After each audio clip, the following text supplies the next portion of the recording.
Chairperson professor आलोक दीप जी।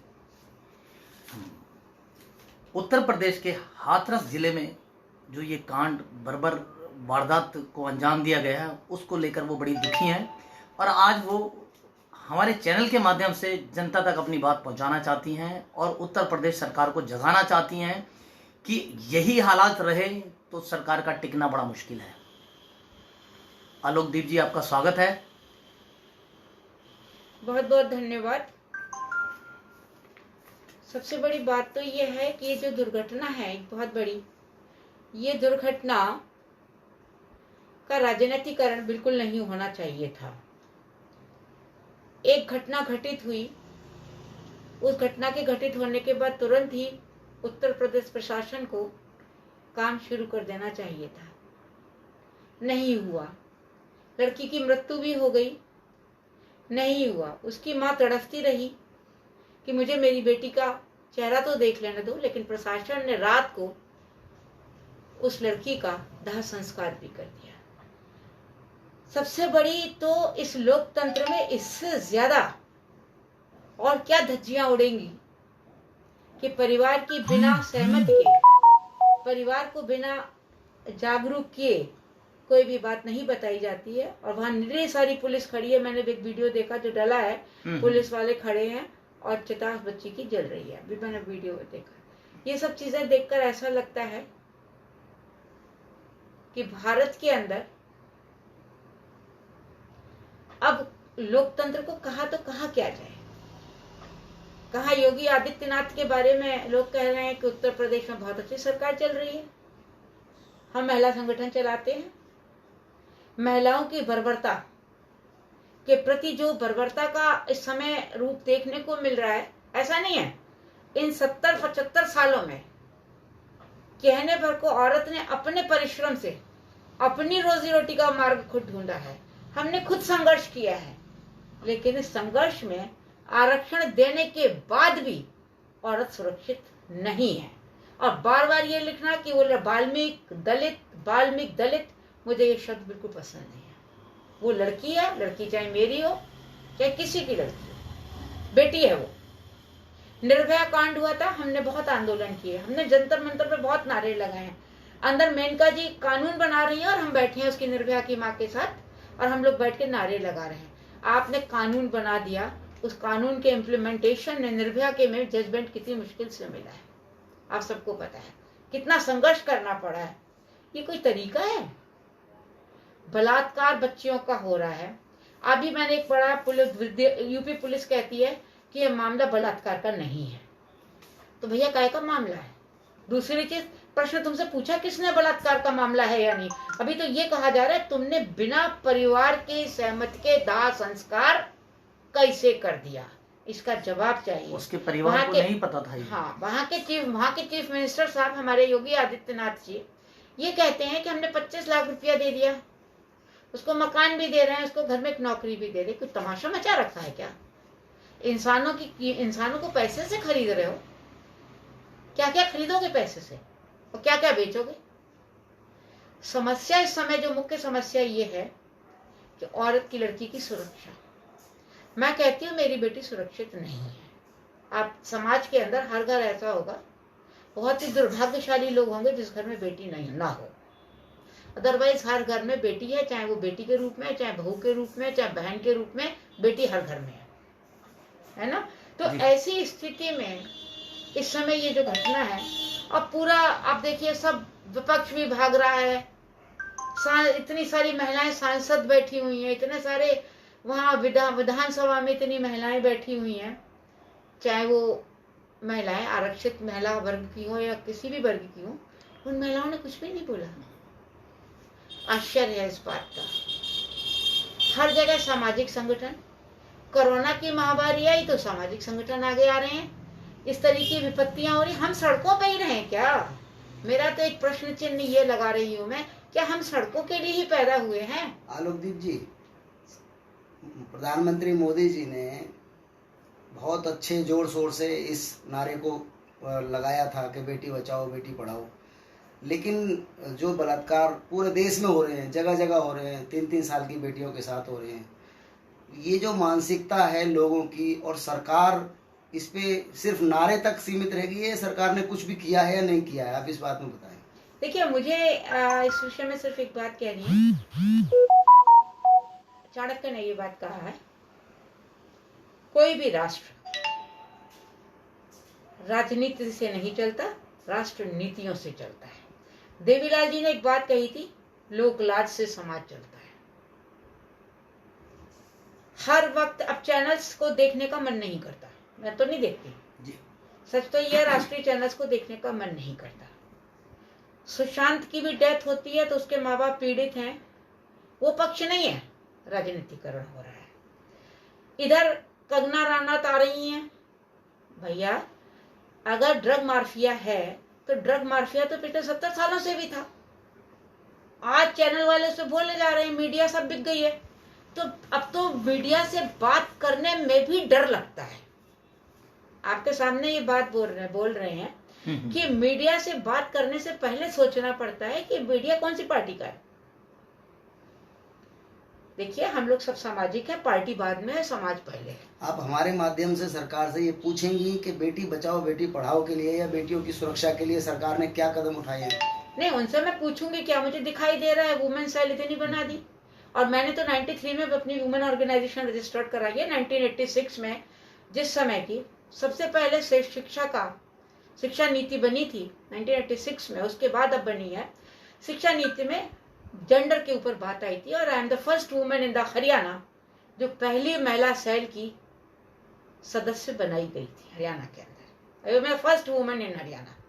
फिर बाद में पुलिस चौकियों में वुमेन सेल खुलवाने का काम करना, माँ का नाम लिखवाना फार्म में, ये सब हमने लड़ाइयाँ, छोटी छोटी लड़ाइयाँ लड़ी।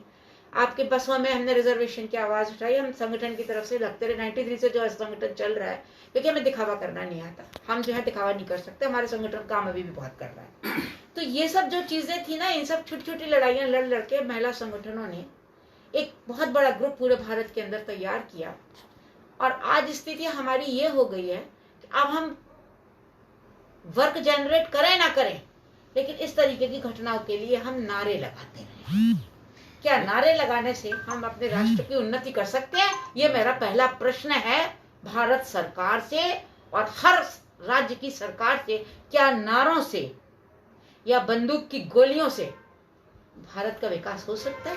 आलोक जी, आज देश पे भाजपा सरकार का राज है और भाजपा सरकार हिंदू धर्म के मुताबिक काम करती है। हमारे शास्त्रों में ऐसा कहा गया है, मैंने तो खैर नहीं पढ़ा, पर आमतौर पे लोग कहते हैं कि भाई रात के अंधेरे में किसी शव को नहीं जलाया जाता। सूर्यास्त उत्तर प्रदेश की सरकार सूर्यास्त के बाद रात के अंधेरे में गुपचुप तरीके से परिवार वालों को कैद करके सबको जला देते हैं। क्या ये उचित है? सरकार का कदम ये अच्छा है? तो देखिए, रात और दिन का प्रश्न ही नहीं है। एक बच्ची के साथ दुर्घटना हुई है, उसकी सूचना उसके माँ बाप को, घर से ही लड़की को ले गए, सफदरजंग लड़की गांव से ही गई है, और उसके बाद में उस बच्ची का मृत्यु हो जाती है। जैसा भी कुछ हो रहा है, जैसी मृत्यु होती है, उसका शव जो था उसके परिवार वालों को दे देना चाहिए था। पोस्टमार्टम वगैरह जो करना, जो प्रक्रिया थी करते, उसको दे देते। बहुत उसकी मदद करनी थी तो प्रशासन साथ नहीं, कहीं ऐसा नहीं लगता क्या कि भी जैसे चोरी छिपे जो है इन्होंने शव को जलाया, क्या वो कुछ चीजें छुपाना चाह रहे हैं या कुछ ऐसी? देखिए, वो तो अब जांच वगैरह, आरोपियों को बचाना चाह रहे हैं। देखिए, उसके बारे में क्या मैं अभी कहूँ, मैं तो सिर्फ इतना कह सकती हूँ कि जो हुआ है बहुत दुखद है, और पुलिस को अपने पुलिस व्यवस्था ने अपना काम ईमानदारी के साथ। प्रोफेसर जी, आप महिला संगठन के लिए काम करती हैं और अभी भी बहुत बड़ी एक एनजीओ चला रही हैं। मेरा एक सवाल है कि उत्तर प्रदेश सरकार से आपके माध्यम से कि सूर्यास्त के बाद उस लड़की के शव का दाह संस्कार किया जाता है, जो कि हिंदू रीति रिवाज के मुताबिक गलत है, और पूरा पुलिस प्रशासन इसमें साथ दे रहा है, तो कहीं से ये राजनीतिक संरक्षक नहीं लगता उन लोगों को, जो लोग इसमें पीड़ित हैं, जिन 4 लोगों ने उस बाद नहीं किया जा रहा, रात को 2:30-3 बजे किया। नहीं, 2:30-3 बजे सूर्यास्त हो रात्रि चुका ऐसी थी ना, तो जिसमें सूर्य देवता पूरी तरह अस्त हुए थे, वो चंद्र देवता अस्त हुए थे, ना सूर्य देवता निकले। वो वैसे भी मुहूर्त जो है, अगर आप धर्म की बात करते हैं तो धर्म को हम एक तरफ कर देते हैं, बात हम मानवता की करते हैं, तो उस समय शमशान घाट में रहने वाला जो डोम होता है वो भी सो रहा होगा।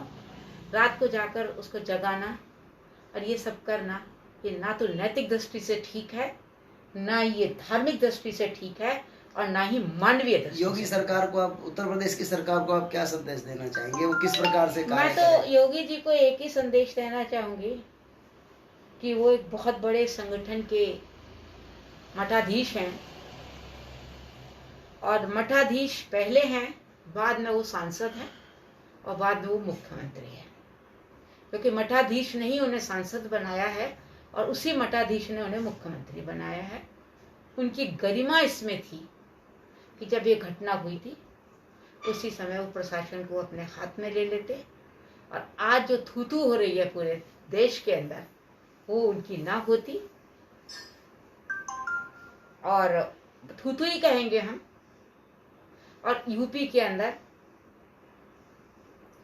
एक अपराधीकरण का बहुत ज्यादा बोलबाला है। मोदी, उनको चाहिए कि उसको रोकने का पूरा अनेक प्रयास करें। सामाजिक संगठनों ने उनके इस्तीफे की मांग की है, आप कितना सहमत हैं? देखिए, इस्तीफे की ये बड़ा राजनीतिक है इसमें मामला। इस्तीफा देने से समस्या का समाधान नहीं होता। हम एक बात कहते हैं, समस्याओं का समाधान निकालिए, समस्याओं को बढ़ाइए मत। तो मैं इस विषय में अपनी कोई प्रतिक्रिया नहीं दूंगी, क्योंकि मेरे कहने से ना तो देखिए इस्तीफा दे देंगे, ना इन सामाजिक संगठनों के से दे देंगे, लेकिन हमारे दबाव से हम लोग जो बात बोल रहे हैं कि वो महिला संगठन चलाते हैं, हम उनसे हाथ जोड़ के निवेदन करते हैं कि वो महिलाओं के प्रति संवेदनशील बन के एक बार कोशिश करें कि जब फांसी लटकाई जाए तो उसको चैनल से जनता के सामने दिखवा दें। मैं आपसे कहती हूँ, लोगों में भय पैदा हो जाए। आप एक महिला हैं, उत्तर प्रदेश में पूर्व में महिला मुख्यमंत्री रही हैं। उनके शासन के विषय में कहा जाता है कि उस समय गुंडा राज नहीं था, अत्याचार नहीं था। आप कितना सहमत हैं इस बात से? देखिए, जहाँ तक आप आज जिनकी बात कर रहे हैं, मायावती जी की बात कर रहे हैं, मैं इतना जरूर कहूंगी कि मैं बहुजन समाज पार्टी से भी नहीं हूँ, और मैं भाजपा से हूँ। मुझे ये बात कहने में गर्व महसूस होता है, क्योंकि मैं दीनदयाल उपाध्याय जी के अंत्योदय में विश्वास करती हूँ। जब अंत्योदय में विश्वास करती हूँ तो एक बात जरूर कहूंगी कि मायावती के टाइम में अपराधी डरता था, जबकि मैं बहुजन समाज पार्टी से नहीं हूँ।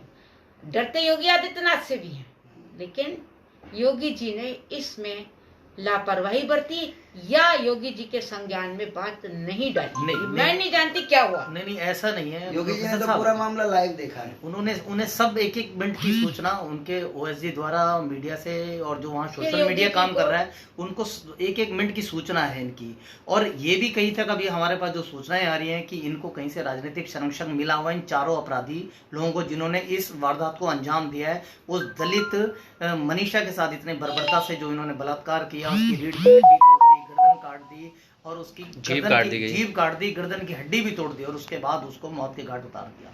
और इनको ऐसा नहीं है कि सीएम साहब को इस बात की पता ना हो आदित्य की। वो भाजपा जो इतना बड़ा दावा ठोकती है कि उनके यहाँ बेटियां सुरक्षा हैं, बेटियों के लिए वो सुरक्षा प्रदान कर रहे हैं, उनको पढ़ा रहे हैं, लिखा रहे हैं, सब कुछ कर रहे हैं।